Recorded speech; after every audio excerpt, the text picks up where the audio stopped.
Hello bachcho, let's read this question. This question says that poriferans have hole or pores all over the body that lead to a system that helps in circulating water to bring in food and oxygen. Name the system. अब अगर इस question के मैं की concept की बात करूं तो इस क्वेश्चन का जो की कॉन्सेप्ट है वो है बच्चों phylum Porifera. Let me right it over here. It is phylum Porifera. Porifera. अब सबसे पहले तो देखो फाइलम पॉरीफेरा के अंदर जो पोरी वर्ड है बच्चों इसका मतलब होता है पोर्स और फेरा का मतलब होता है बियरिंग. फेरा का क्या मतलब होता है? बियरिंग. राइट. तो पॉरीफेरेंस कैसे होते हैं? ये बच्चों पोर बियरिंग एनिमल्स होते हैं. अब अगर मैं इनके हैबिटेट की बात करूं तो जो मोस्टली पॉरीफेरेंस होते हैं ये कैसे होते हैं? ये मरीन होते हैं. These are generally marine.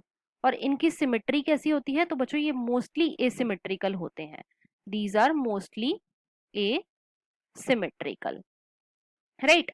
Next देखो इनके अंदर कैसा बॉडी लेवल ऑफ ऑर्गेनाइजेशन हमें देखने को मिलता है. तो इनके अंदर बच्चों हमें cellular level of body organization जो है, cellular level of body organization जो है ये देखने को मिलता है. और जो सेल्स होते हैं बच्चों इनके बीच में हमें डिवीजन ऑफ लेबर भी देखने को मिलती है.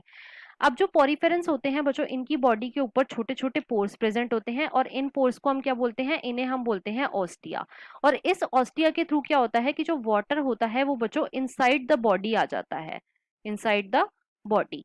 फिर ये जो वाटर होता है बच्चों ये ऑस्टिया से एक कैविटी में जाता है और इस कैविटी को हम क्या बोलते हैं? इस कैविटी को हम बोलते हैं स्पॉन्जोसील. राइट. स्पॉन्जोसील को बच्चों हम पैरागैस्ट्रिक कैविटी भी बोलते हैं. ये क्या है? ये बेसिकली कैविटी है पॉरीफेरेंस की. स्पॉन्जोसील से फिर जो वाटर होता है बच्चों ये ऑस्क्यूलम से होके बॉडी के बाहर चला जाता है. तो ऑस्क्यूलम के थ्रू कहाँ जा रहा है? It is going outside the body. Right. अब ये जो वाटर आता है ये बेसिकली क्या करता है?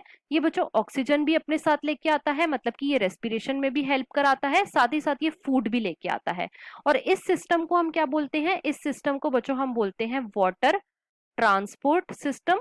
Water transport system. या फिर बच्चों इसे हम बोलते हैं कैनाल सिस्टम और it is known as canal system. और ये कैनाल सिस्टम क्या कर रहा है? ये फूड की गैदरिंग में हेल्प कर रहा है, ये रेस्पिरेटरी एक्सचेंज में हेल्प कर रहा है और वेस्ट के रिमूवल में भी हेल्प करता है. अब क्वेश्चन में हमसे सिस्टम के बारे में पूछा गया था तो ये कौन सा सिस्टम है? ये है बच्चों वाटर ट्रांसपोर्ट सिस्टम या फिर इसे हम कैनाल सिस्टम भी बोलते हैं. So this was all about this question. I hope you understood it well. Best of luck.